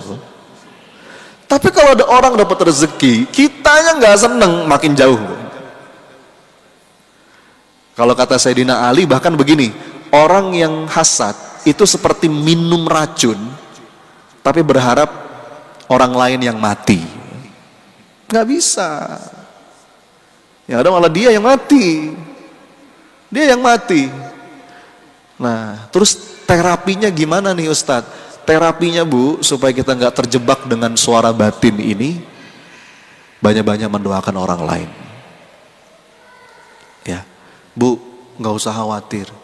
Saya sering sampaikan, kalau mendoakan orang tuh yang lepas. Kenapa? Karena nggak kemana-mana. Nggak kemana-mana. Segala kebaikan yang kita doakan untuk orang lain itu akan balik. Bahkan yang balik doain kita tuh malaikatnya Allah. Betul, Bu? Coba deh, Bu, ya. Ini gini deh. Jangan banyak teori. Jangan banyak teori. Ibu coba langsung praktekin. Nanti ibu rasakan what will happen, apa yang akan terjadi. Nih, Bu, pulang dari sini nih, ibu ngelihat siapapun, mungkin ngelihat satpam, ngelihat ada pengamen, ngelihat ada yang dagang di jalan, Ibu. Daripada bibir Anda nganggur, angkat tangan. Dalam hati aja, diam-diam. Ya Allah, berkahi rezeki dia ya Allah. Kalau dia lagi punya masalah ya Allah, mudahkan urusannya ya Allah. Kalau dia belum berangkat umroh haji, undang ya Allah. Jadiin anak-anaknya soleh-soleha ya Allah. Ampuni dosa-dosanya ya Allah. Amin. Dah. Wah, itu Bu, malaikat akan berkata, bagimu juga. Ibu denger nih, ada kabar, ada saudara lagi ada masalah, ada temen lagi kena kesusahan. Syukur-syukur kita bisa bantu materi, bantu fisik. Tapi kalaupun itu belum bisa, minimal sebut namanya dalam doa. Ya Allah, si fulanah ya Allah, dia lagi ada masalah, ya Allah tolong ya Rabb. Wah. Kalau kata guru saya, Son, bisa jadi masalah kita tuh gak beres-beres karena doa kita egois. Doanya sini terus. Padahal kita diajarin tuh, doanya gimana? Allahumma ghfir lil mu'minina wal mu'mina wal muslimina, bahkan al ahya ya, al ahya minhum wal amwat. Cobain Bu. Kalau guru saya tuh ngajarin begini, Mas Soni, kalau lagi tahajud, kalau kamu pengen betul-betul powerful, menyerap energi positif dalam hidup, coba deh setiap kali kamu tahajud, tulis kalau perlu 7-40 orang yang secara khusus ingin kamu doakan. Bu, kalau doain anak, orang tua itu udah pasti ya Bu ya. Itu Bang gak usah diajarin. Itu udah standar lah. Doain anak, pasangan, orang tua, keluarga itu udah pasti. Tapi diluaskan lagi. Ya Allah, Anda ingat teman Anda, saudara Anda, ya Allah, mudahin urusannya. Diam-diam aja Bu. Ya, saya kalau bimbing jamaah umroh Bu, saya tuh selalu bilang sama jamaah, biasanya di akhir-akhir sebelum pulang di Mekah, saya nanya sama jamaah, Pak Bu, gimana? Udah puas belum doanya? Udah Ustadz, doa apa aja? Ini Ustadz A, B, C, oh di Raudhah udah doa, di depan Multazam udah doa. Bagus. Terus saya bilang, Pak Bu, mau saya kasih tahu nggak? Ini ada rahasia doa yang akan mengubah hidup. Apa Ustadz? Doain orang. Nanti sebelum pulang nih Bu, Pak, di depan Ka'bah, coba Ibu berdiri sebentar, Ibu lihat kanan kiri. Bu, kalau depan Ka'bah kanan kiri orang-orang lagi pada ngapain tuh? Ada yang nangis, betul Bu ya? Demi Allah. Ibu bilang sama Allah, ya Allah, apa yang mereka minta ya Allah, jika itu memang baik, kabulkan, mudahkan. Wah, itu energi kebaikan dari orang-orang itu Bu, menyerap. Ibu kalau mampir ke rumah sakit ya Bu ya, ngejenguk siapa, setiap lewat kamar rawat, ya Allah karuniakan kesembuhan. Ya Allah gugurkan dosa-dosanya. Itulah, jadi tuh kita kepengen ngelihat orang tuh bukan kepengennya saling bersaing dalam urusan dunia, akhirnya jadi hasad, cemburu, iri dengan apa yang dimiliki orang lain. Enggak. Tapi malah kepengen orang tuh kalau bisa, Rasulullah tuh kepengen semua orang kalau bisa selamat, bahagia, masuk surga. Kalau kita punya hati seluas samudera kayak gitu Bunda, hidup tuh lapang. Hidup tuh lapang. Karena hasad itu bisa menghanguskan amal dan menyempitkan dada. Ya, mudah-mudahan Allah izinkan kita punya jiwa yang tenang, dada yang lapang, pikiran yang damai. Yuk kita bungkus. Apa aja? 3 suara batin yang perlu kita waspadai Bu. 1. Apa Bu? Suara-suara di dalam diri yang mendorong kita untuk buru-buru, tergesa-gesa, pengen apa-apa cepet-cepet. Nggak.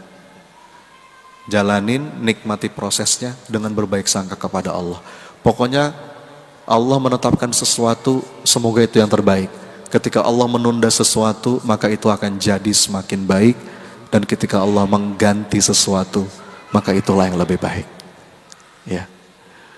Yang kedua, suara batin yang mendorong kita untuk ngeluh, apa-apa tuh dilihatnya yang jeleknya, yang kurangnya, yang kosongnya.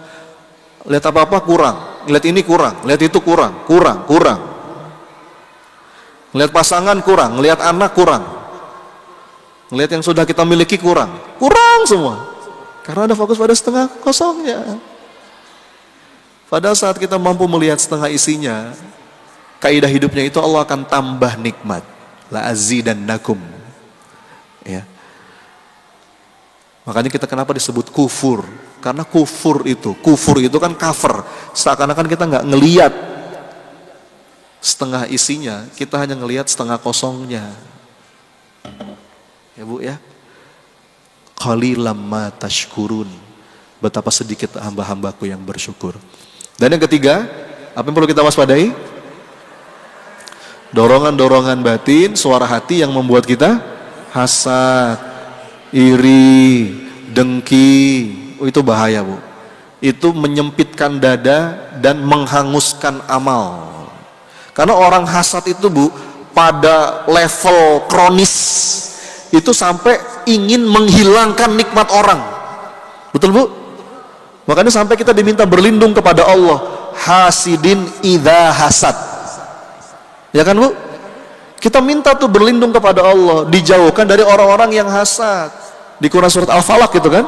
Gimana? Qul a'udzu birabbil falaq min syarri ma khalaq wa min syarri ghasikin idza waqab wa min syarri nafatsati fil 'uqad wa min syarri hasidin idza hasad.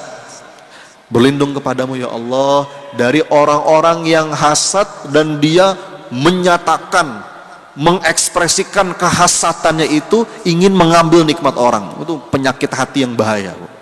Coba deh Bu, kalau dengar kabar teman lagi sukses, teman lagi rezekinya bagus, bagaimana kita punya hati? Ya Allah, alhamdulillah, betapa Engkau Maha Pemurah. Itu ya. Nah, mudah-mudahan saat kita bisa mengelola suara-suara ini dalam diri, efeknya apa? Jadi hamba yang tenang, lapang dadanya, semangat menjalani hidup. Amin. Amin. Insya Allah Bu, kita akan nanti tutup dengan doa bersama seperti biasa. Sesi yang paling penting di majelis ilmu itu sesi doanya. Ya, itu yang paling saya tunggu. Karena doa di majelis ilmu itu punya kekuatan ijabah yang luar biasa. Tapi sebelum itu saya kembalikan dulu mungkin kepada pembawa acara jika ada beberapa yang bisa kita diskusikan. Bu Ibu, ada yang ingin ditanyakan? Ada yang ingin bertanya?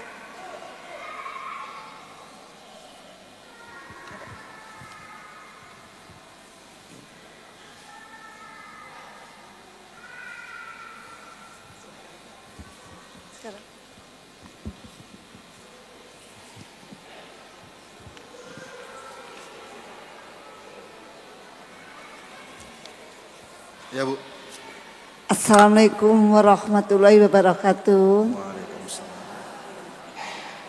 Pak Ustadz izin bertanya sesuai tema ini, Masya Allah. Kajian yang benar-benar saya cari selama ini Pak Ustadz. Alhamdulillah ada di sini. Pak Ustadz begini Pak Ustadz. Saya itu sampai detik ini, saya tuh nggak benci sama siapapun, tapi ada satu orang yang terdekat sama saya itu membuat sakit hati saya bertahun-tahun.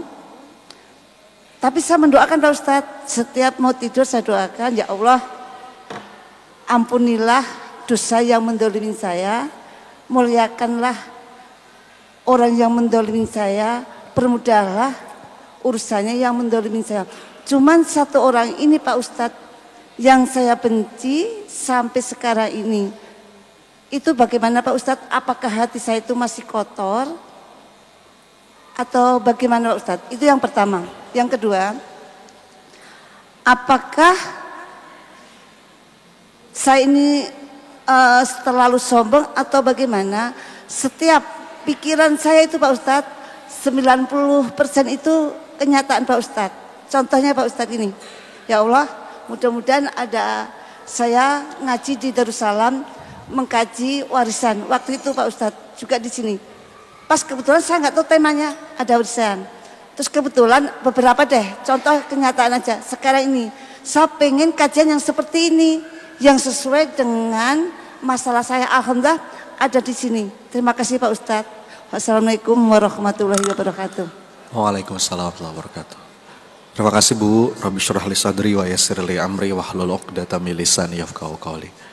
Yang pertama gini Bunda, kita perlu membedakan antara nggak suka dan benci dalam konteks hubungan dengan orang lain ya. Kalau sebatas nggak suka, itu boleh nggak? Boleh, sah. Karena kalau kita suka sama semua hal, itu berarti menandakan kita nggak punya prinsip dalam hidup. Justru kalau kita nggak suka dengan satu dua hal, itu menunjukkan kita punya value. Misal, ibu-ibu orangnya jujur, terus nggak suka sama orang yang bohong, boleh nggak? Boleh. Ibu-ibu punya prinsip tepat waktu, terus ibu-ibu nggak suka sama orang yang suka molor, boleh nggak? Boleh. Jadi nggak suka itu menunjukkan kita punya value, kita punya prinsip. Tapi jangan sampai benci. Karena kalau benci itu udah penyakit. Apa sih bedanya nggak suka sama benci? Gampang aja Bu. Ini analoginya begini ya, analoginya. Ibu punya tidak makanan yang ibu nggak suka? Punya. Apa contohnya? Sebutin. Beda-beda kan? Apa Bu? Pete, apa lagi? Jengkol. Bagi beberapa orang ada yang suka ya. Beda-beda. Apalagi contohnya? Pare. Nah pertanyaan saya, ibu nggak suka jengkol, nggak suka pete, nggak suka pare, boleh nggak? Tapi apakah ibu kepikiran terus? Tiap hari kepikiran jengkol, tiap hari kepikiran pete, enggak kan? Nggak suka mah nggak suka aja, tapi nggak sampai kepikiran kan? Nah, benci itu sesuatu yang bikin Anda kepikiran terus, menyerap banyak sekali energi dari diri Anda, sampai Anda kehilangan energi lagi untuk produktif dalam amal soleh. Udah penyakit itu Bu. Jadi kalau ada orang, mungkin ada sebuah keburukan, kita nggak suka dengan keburukan itu sah, ya. Tapi nggak perlu sampai benci, ya. Dan lagi pula Bu, saya mau sampaikan ya, sikap orang tuh nggak pernah membahayakan kita. Yang bahaya buat kita tuh siapa Bu? Diri kita sendiri. Jadi nggak ada, kita tuh gini loh, nggak ada satupun yang bisa menyakiti hati kita sampai kita sendiri yang mengizinkan. Orang boleh ngomong apapun, boleh bersikap apapun, tapi untuk membuat kita sakit hati itu butuh izin dari kita. Sakit hati itu pilihan, karena kita bisa memilih memaafkan, kita bisa milih lapang dada. Jadi kalau nasihat saya untuk Bunda tadi, latihannya latihan memaafkan. Latihan memaafkan tuh yang paling gampang begini Bu, kita itu sadar bahwa kita banyak dosa, kita banyak salah, dan kita juga butuh dimaafin sama Allah. Karena ayatnya itu wal ya'fu wal yasfahu ala tuhibbuna ayyaghfirullahu lakum. Maafkanlah mereka, lapangkanlah dada, karena bukankah kamu juga ingin dimaafin sama Allah. Jadi kita tuh akan lebih ringan hatinya untuk bisa memaafkan kalau kita sadar bahwa kita juga butuh dimaafin sama Allah. Lalu yang kedua, ini berkaitan dengan pertanyaan yang di kertas nih. Ustadz, jadi doa yang paling baik itu seperti apa? Bu, gini, kalau ibu kepingin punya doa yang itu betul-betul powerful, punya kekuatan untuk mengubah hidup, para ulama kan menjelaskan ada beberapa faktor. Yang pertama bisa faktor waktu. Ada waktu-waktu yang kalau kita doa pada saat itu, maka apa yang kita munajatkan itu menjadi impactful. Betul ya? Kapan aja? Coba sebut. Sepertiga malam terakhir. Kapan lagi? Ketika hujan turun, ya. Kapan lagi? Hari Jumat antara habis asar, ya. Antara sore sama maghrib. Pada hari Arafah. Kapan lagi? Kalau orang lagi puasa menjelang buka puasa, ya Bu ya. Ketika lagi safar. Nah itu faktor waktu tuh. Itu waktu-waktu terbaik untuk berdoa. Satu, itu faktor waktu. Yang kedua ada faktor tempat. Ada tempat-tempat terbaik untuk berdoa. Di mana aja? Di masjid, di majelis ilmu. Kalau lagi umroh, di raudhah, di depan multazam. Nah itu tempat-tempat terbaik. Nah tapi jangan lupa ada satu juga yang membuat kualitas doa kita menjadi powerful. Yaitu faktor apa? Faktor rasa. Coba diulang, apa? Sekali lagi apa?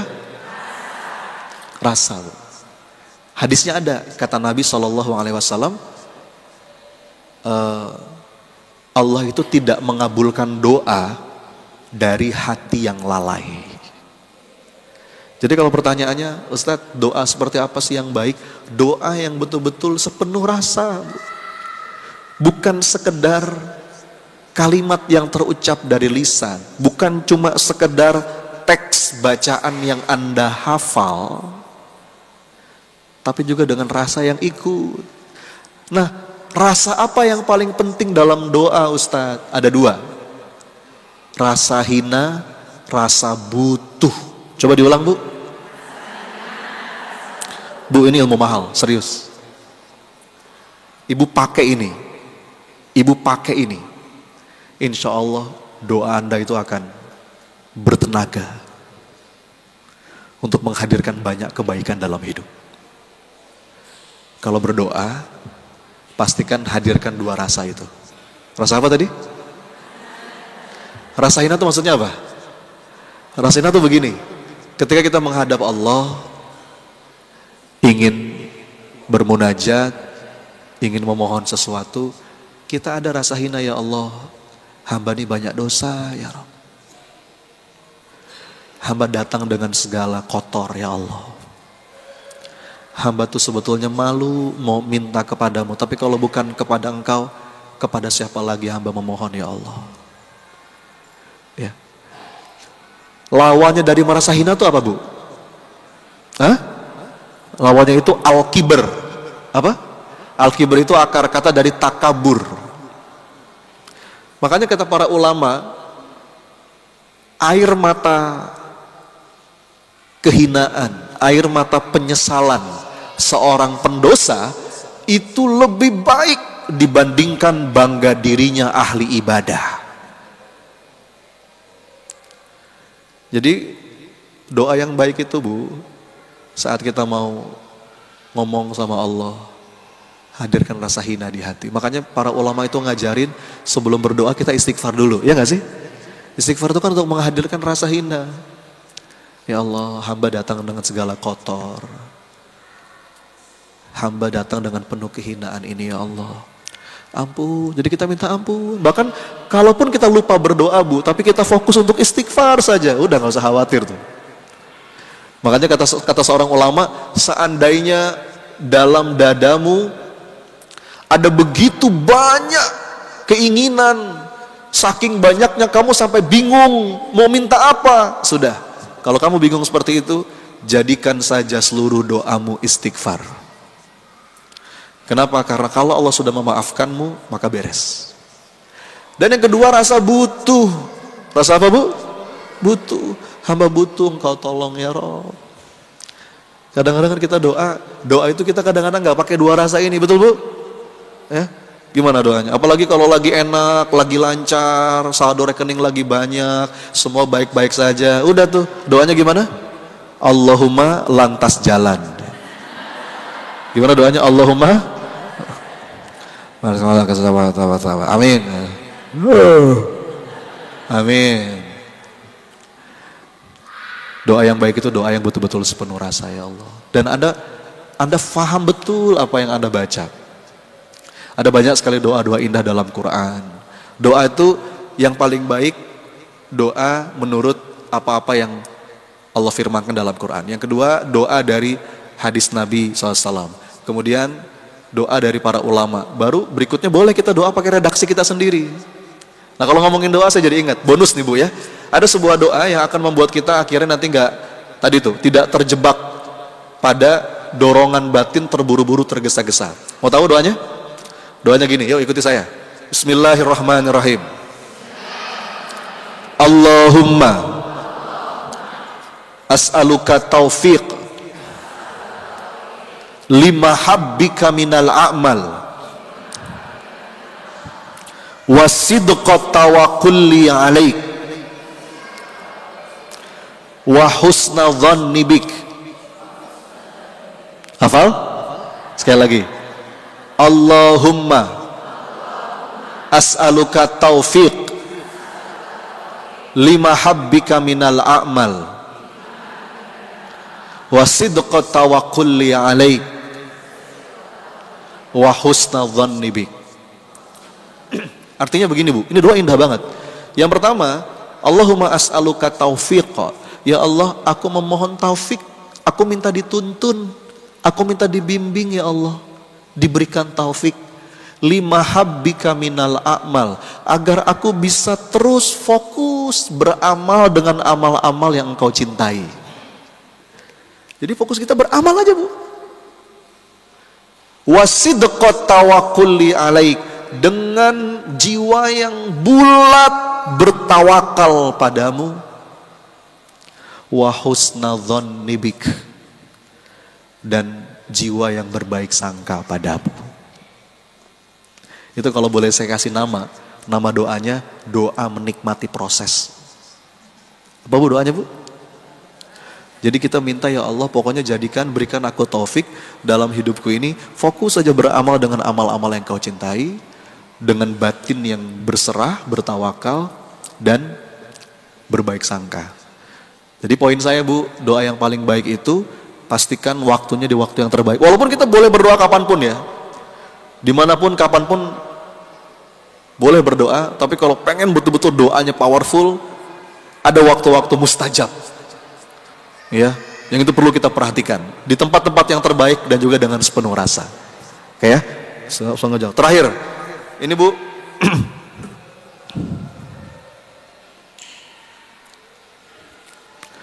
Ustadz izin bertanya, apa cita-cita Ustadz sebelum jadi seperti sekarang? Dan apa titik terendah yang pernah Ustadz alami?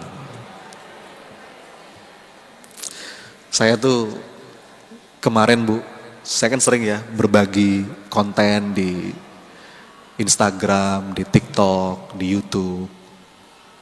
Itu suka ada yang komen begini, Ustadz mah ngomong doang, nggak merasakan apa yang aku rasa. Sampai nanti Ustadz merasakan baru tahu. Itu komentar itu seakan-akan cuman dia doang yang punya masalah ya Bu ya. Gini, banyak orang tuh kalau lagi menderita, lagi berada di titik terendah, itu suka merasa si paling malang sedunia. Betul enggak? Seakan-akan aku yang paling menderita. Anda kegeeran. Setiap kita tuh punya badainya masing-masing. Betul Bu? Kita punya badainya masing-masing. Dan kalau ngomongin titik terendah, saya mau ngomong begini, seringkali titik terendah itu justru titik terindah. Betul Bu? Kalau kata seorang ulama itu, bisa jadi sedekat-dekatnya engkau atau masa-masa terbaikmu dalam hidup itu di saat engkau kehilangan segalanya, engkau direndahkan oleh manusia, engkau ditinggalkan oleh orang lain, engkau dihina, dicaci. Justru itulah jangan-jangan saat-saat terbaik dalam hidupmu. Jadi saat-saat terbaik dalam hidup itu bukan kita saat jaya, saat punya. Enggak, kata para ulama, jangan-jangan justru saat-saat terbaik hidup kita saat kita jatuh. Buktinya apa? Itulah kenapa Bu, sujud. Ibu tahu sujud? Sujud itu kan saat terdekat kita dengan Allah. Betul Bu? Sujud itu betul-betul titik terendah. Mohon maaf ya Bu ya. Bahkan ketika sujud, kepala kita lebih rendah daripada bokong kita. Betul Bu? Anda sujud itu Bu, sujud itu merendahkan kepala, bahkan lebih rendah daripada bokong. Tapi justru saat sujud itulah sedekat-dekat seorang hamba dengan Robnya. Kadang-kadang Bu, kalau nggak digelapin, nggak kelihatan tuh cahayanya Allah. Begitu semuanya udah gelap, baru nampak cahayanya Allah. Ya, selama ini kita silau dengan cahaya-cahaya yang lain. Jadi poin saya begini, setiap kita punya titik terendah dalam hidup. Apakah Ustadz ada? Ada. Apa Ustadz? Mau tahu aja. Tapi saya mau bilang, berbahagialah bagi Anda yang mungkin 1-2 momen dalam hidup ngerasa gelap, ngerasa sakit, ngerasa kelam. Demi Allah, itu sentuhan sayangnya Allah. Itu sentuhan sayangnya Allah. Biasanya di titik terendah itu Bu, sholat tuh enak ya Bu ya. Ketika udah lepas semua gantungan. Kadang-kadang untuk bisa bergantung kepada Allah, kita perlu dibikin kecewa dulu sama manusia. Betul Bu? Kalau belum ngerasain kecewa, kita nggak mau tuh. Kita masih berharapnya kepada yang lain, berharap kepada anu, kepada ini, kepada dia. Sampai suatu hari kita patah hatinya. Di situ kita menemukan, ya Allah, hamba kapok ngarep dari manusia. Hamba hanya ingin berharap padamu. Jadi ketika kita jatuh, kita terpuruk, itu momentum untuk berdekat-dekat dengan Rob yang maha mencintai kita. Dan gak usah khawatir Bu, justru seringkali itu fase yang membuat Allah ingin menguatkan kita dan mengangkat kita pada derajat yang lebih baik di sisinya dalam keadaan diri yang sudah berbeda. Karena orang itu akan bijak kalau dia pernah gagal. Orang itu akan bijak kalau dia pernah jatuh. Orang itu akan bijak kalau dia pernah berada di titik terendah. Nggak usah takut, nggak usah menolak kejatuhan, nggak usah takut dengan kegagalan. Semuanya bagian indah dari alur kehidupan yang akan membentuk karakter kita jadi hamba yang lebih baik insya Allah. Amin. Kita tutup dengan doa ya. Ini mohon maaf nggak bisa saya jawab semua. Bu, angkat tangannya.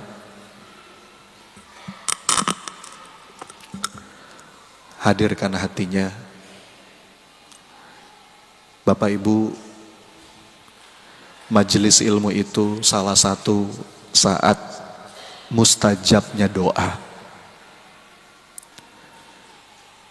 Maka mari kita hadirkan hati kita sepenuh-penuhnya. Istighfar dulu yuk dari hati. Astagfirullah. Astagfirullah. Astagfirullah. Salawat kepada Nabi. Allahumma salli wa sallim wa barik ala Muhammad wa ala alihi wa ashabihi ajmain. Duhai Allah yang maha mendengar sepelan apapun doa kami. Duhai Allah yang maha tahu berkumpulnya kami di rumah-Mu ini. Ya Allah, catatkan ya Rob, siapapun yang hadir pada hari ini tiap langkahnya jadi penggugur dosa. Ya Allah, kami datang ke masjid ini gak ada niat lain kecuali ingin belajar jadi hamba yang semakin baik. Maka ya Rob, catatkan ya Allah, siapapun yang hadir hari ini menjadi hamba-hamba yang Kau sayangi, menjadi hamba-hamba yang Kau ampuni. Ya Allah, jika ada di antara kami yang sedang sempit, lapangkan ya Rabb. Jika ada di antara kami yang sedang sulit, ya Allah, mudahkan ya Rabb. Jika ada di antara kami yang sedang sakit, lahir atau batinnya, sembuhkan ya Allah. Jika ada di antara kami yang sedang berat, ya Allah, apapun judul persoalannya, ringankan ya Allah, kuatkan pundaknya. Ya Rob, jika ada di antara kami yang masih terjebak hutang, tolong ya Allah berikan jalan keluar untuk bisa lunas. Jangan kau biarkan kami wafat dengan meninggalkan banyak hutang. Ya Allah, jika ada di antara kami yang rindu, kepengen umroh haji, undang kami ya Allah. Izinkan kami bisa merasakan wukuf di Arafah-Mu ya Allah. Ya Allah, jadikanlah pasangan kami, anak keturunan kami, keluarga kami saleh, salehah. Rabbana hablana min azwajina wa zurriyatina qurrata a'yun waj'alna lil muttaqina imama. Bapak Ibu, saya berikan kesempatan, silakan doa masing-masing. Silakan, apapun yang sekarang terlintas di pikiran. Bapak Ibu lagi ada masalah apa yang kepengen ditolong sama Allah. Lagi ada hajat apa yang kepengen ditolong sama Allah. Ayo minta sekarang. Saya aminkan. Amin ya Allah. Silahkan Bapak Ibu. Amin ya Allah. Ya Allah, Engkau janjikan majelis ilmu adalah saat mustajabnya doa. Kabulkan ya Rabb. Silakan Bu, apapun yang kepikiran, minta sekarang. Amin ya Allah. Amin ya Allah. Jika itu baik, mudahkan ya Allah. Amin ya Rabb.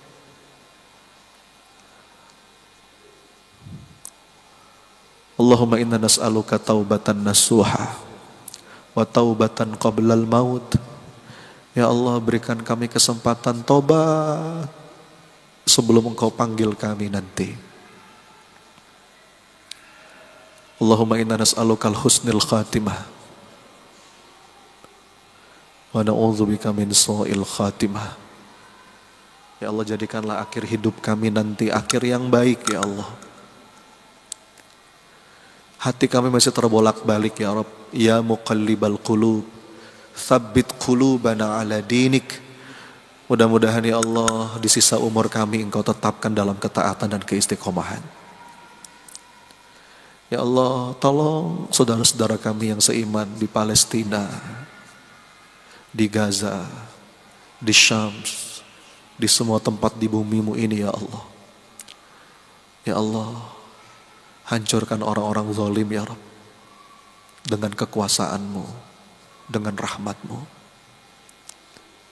Ampuni kami ya Rabb, yang belum bisa berbuat banyak. Rabbana atina min ladunka rahmah wa hayyi' lana min amrina rasyada. Rabbana atina fid dunya hasanah wa fil akhirati hasanah wa qina adzabannar. Karuniakan kepada kami ya Allah kebaikan, kebahagiaan, kelapangan dunia dan akhirat. Rabbana wa taqabbal du'a ya sami'ad du'a. Amin, amin ya rabbal alamin. Terima kasih Bapak Ibu. Saya mohon maaf lahir batin. Semoga Allah izinkan kebersamaan kita ada manfaatnya. Subhanakallahumma wa bihamdika asyhadu an la ilaha illa anta astaghfiruka wa atubu ilaik. Assalamualaikum warahmatullahi wabarakatuh. Waalaikumsalam.